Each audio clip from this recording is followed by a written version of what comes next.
So guys Z के application form अब out हो चुके हैं और आउट हुए भी उनको 15 दिन हो चुके हैं। और एक और चीज़ होती है ना, हम लोग को नहीं पता होता। लोगों ने सुना है कैट के बारे में, ज़ेड के बारे में लोग सुनते हैं पर उतना ध्यान नहीं देते हैं, बिकॉज मार्केट में ये र्यूमर है कि ज़ेड का एग्ज़ाम कैट से थोड़ा डिफ़िकल्ट होता है।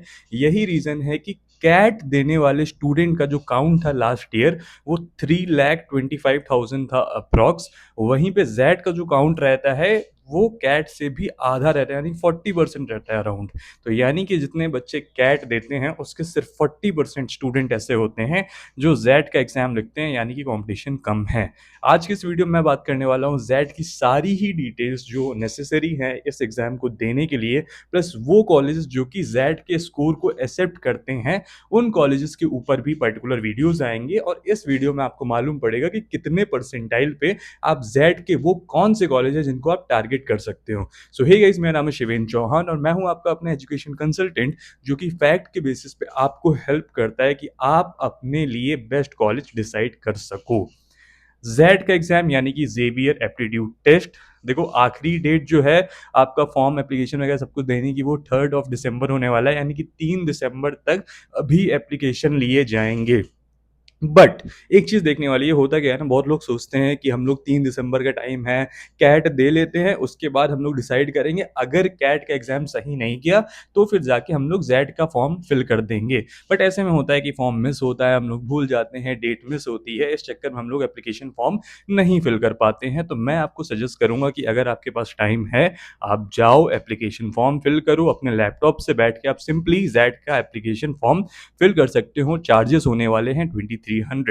अब एक चीज हमें और समझनी चाहिए कि यार देखो, हम लोगों ने हमेशा सुना है कि पर्टिकुलर कॉलेज, लेट्स से अगर मैं आईएमटी गाजियाबाद की भी बात करूं, अगर आपको कैट के थ्रू अगर इस कॉलेज में एडमिशन चाहिए है, तो जनरल इंजीनियरिंग मेल अगर आप हो, तो आपको जो कट ऑफ रिक्वायर्ड होगा वो होगा 93 टू 95 परसेंटाइल। वहीं अगर आप जेड देते हो ना मेरे भाई, 85 परसेंटाइल पे आपका सिलेक्शन हो रहा है। तो मेरे को रीज़न नहीं समझ में आता इंसान क्यों जेड का एग्जाम नहीं देता है। बहुत से लोग स्नैप का एग्जाम देते हैं, जिसको मैं पहले भी बोल चुका हूँ कि स्नैप का एग्जाम इतना रिलेवेंट नहीं है आपके लिए। बिकॉज आपको अगर लगता है कि top of the SIBM campus आप कन्वर्ट कर सकते हो, तभी आप जाना और एसआईबीएम का एग्जाम देना, यानी कि स्नैप का एग्जाम देना। बिकॉज उसके अलावा उसकी कोई वर्थ नहीं है, बहुत ही महंगे फॉर्म होते हैं, सारी चीज़ें होती हैं। अगर आपका परसेंटाइल 95 प्लस नहीं आता है तो कोई सेंस नहीं बनाता है स्नैप का एग्जाम देना। बट वहीं पे अगर आप जेड का एग्जाम देते हो, जेड में अगर आपका 70 परसेंटाइल भी आया, तो आपको काफ़ी अच्छे ऐसे कॉलेजेस हैं जो कि मिल सकते हैं। 2300 फॉर्म फीस होने वाली है यहाँ पे। जेड का एग्जाम कब होता है? तो जेड का एग्जाम आपको देखने को मिलेगा जनवरी के मंथ में। आई थिंक 6 जनवरी डेट है, मेरे को थोड़ा सा रिवाइज करना पड़ेगा। आई थिंक 6 या 11 जनवरी को एग्जाम होने वाला है। तो आज से अगर आप प्रिपरेशन अपनी स्टार्ट करते हो, बहुत सारे ऐसे स्टूडेंट हैं भाई जो कैट का प्रेप कर रहे हैं और उनको लगता है कि उनको शायद अगर 1 महीना ज़्यादा मिल जाता है या फिर थोड़ा सा 1 मंथ का टाइम मिल जाता तो बेहतर हो सकती थी उनकी कैट की प्रिपरेशन, बिकॉज अब वो थोड़ा लेट हो चुके हैं। तो उनके लिए गुड न्यूज़ ये है कि जेड का एग्जाम होता है। जेड के एग्जाम को अगर आप देते हो तो आपको आईआईएम्स तो नहीं मिलेंगे, बट इक्विवेलेंट कॉलेजेस मिल जाएंगे, जैसे कि एक्सेलराइज जमशेदपुर। एक्सेलराइज जमशेदपुर का एवरेज जो पैकेज जाने वाला है वो 30 लाख रुपीज़ है। फीस भी उतनी देखने को मिलती है। तो आप अगर थोड़ा सा पीयर टू पीयर कंपेरिजन करोगे तो कहीं ना कहीं टॉप ब्लैक ही आईआईएम को मैच करता है। उसके बाद एक्सेलराइज दिल्ली हो गया, जाइम बैंगलोर आपको देखने को मिल जाता है, एक्साइएम देखने को मिल जाता है भुवनेश्वर कैंपस। उसके अलावा भी टॉप ऑफ द कॉलेजेस ऐसे हैं जो कि एक्सेप्ट करते हैं जेड के एग्जाम के स्कोर को। अगर आपका 95 के ऊपर आता है, एक्सेलराई का कैंपस मिलने का हाई चांसेस हैं। अगर आपका 90 के अराउंड आता है तो एक्सेलराई के कैंपस आपको ईजिली मिल सकते हैं। कैटेगरी स्टूडेंट के लिए अलग क्राइटेरिया, सारी चीज़ें। अगर आपका स्कोर थोड़ा कम भी आता है, लेट्स से 85 आता है, तो 85 पे आपको माइका अहमदाबाद मिल सकता है। वहाँ के लिए शॉर्टलिस्ट हो सकते हो। फिर उनका अपना खुद का एक एंट्रेंस एग्जाम है, उसको दो। माइका के ऊपर पूरा वीडियो बना चुका हूँ, उसको देने के बाद आपका ईजिली वहाँ पे एडमिशन हो सकता है।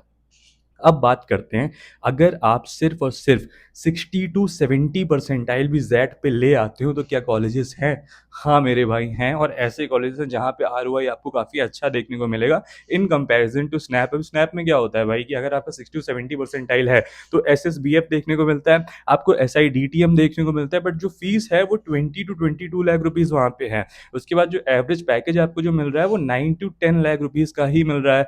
बट अगर जेड में आपके 60 टू 70 परसेंटाइल आते हैं तो आपको जो कॉलेजेस देखने को मिलते हैं वो अलायंस यूनिवर्सिटी, वॉक्सन यूनिवर्सिटी, उसके बाद आईएसबीआर बैंगलोर, आईएसएमई बैंगलोर, उसके बाद आपका अगर मैं बात करूँ लेक्सिकन माइल हो गया, ये सारे कॉलेज मिल जाते हैं। थोड़ा ऊपर है तो आपको बिमटेक मिल सकता है, थोड़ा और ऊपर है तो आपको IMEI Delhi, four business school, ये कॉलेजेस आपको देखने को मिल जाते हैं 80 परसेंटाइल अगर आपका आता है तो अगर आप थोड़ी भी मेहनत करते हो, थोड़ा आपको लगता है कि आप बेहतर कर सकते हो जैट में, बिकॉज थोड़ा सा सिलेबस चेंज है यहाँ पे। आपको अगर मैं सिलेबस की बात करूँ तो यहाँ पे आपको, अगर मैं थोड़ा सा उसको डाइवर्सिफाई करूँ चीज़ों को, तो आपको देखने को मिलता है कि यहाँ पे कॉन्ट है, यहाँ पे आपको वर्बल आपको देखने को मिल जाएगा पूरा। उसके बाद डीआईएलआर यहाँ पे सब्जेक्ट नहीं है, बट यहाँ पे आपकी डिसीजन मेकिंग थोड़ा सा देखा जाता है बिल्कुल। तो यहाँ पे कुछ ऐसे स्टूडेंट हैं जिनको ऐसा लगता है कि जो उनका बिजनेस माइंड है वो अलाइन करता है इंडस्ट्री से, तो एक वो चीज़ है जो आपको यहाँ देखने को मिलती है, तो उसमें आप अच्छा स्कोर कर सकते हो।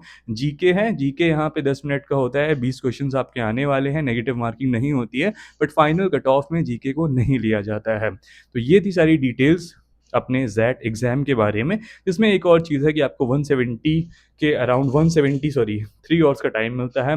3 आवर्स के टाइम में सारे क्वेश्चंस आपको करने पड़ते हैं, सारे क्वेश्चंस आप कर लेते हो, उसमें नेगेटिव मार्किंग भी है। अगर आप एक सही क्वेश्चन, अगर आपका क्वेश्चन सही है तो आपको 1 मार्क्स मिलता है, अगर आपका क्वेश्चन गलत है तो 0.25 की माइनस मार्किंग है। इनफैक्ट एक और क्राइटेरिया है, अगर आप क्वेश्चन छोड़ के आते हो, लीव करते हो, तो 8 क्वेश्चंस के बाद आपको 0.10 की आपको माइनस मार्किंग देखने को मिल जाती है। तो ये सारी डिटेल थी जैट एग्ज़ाम के बारे में। अब जैट एग्ज़ाम के जितने भी अच्छे कॉलेज हैं उनके ऊपर डिटेल वीडियो इसी चैनल पे आएगा। तो अगर आपको वीडियो अच्छा लगा, वीडियो को लाइक करो, चैनल को शेयर करो, वीडियो को जितना हो सके उतना शेयर करो, चैनल सब्सक्राइब करो। Till that take care, have a nice day.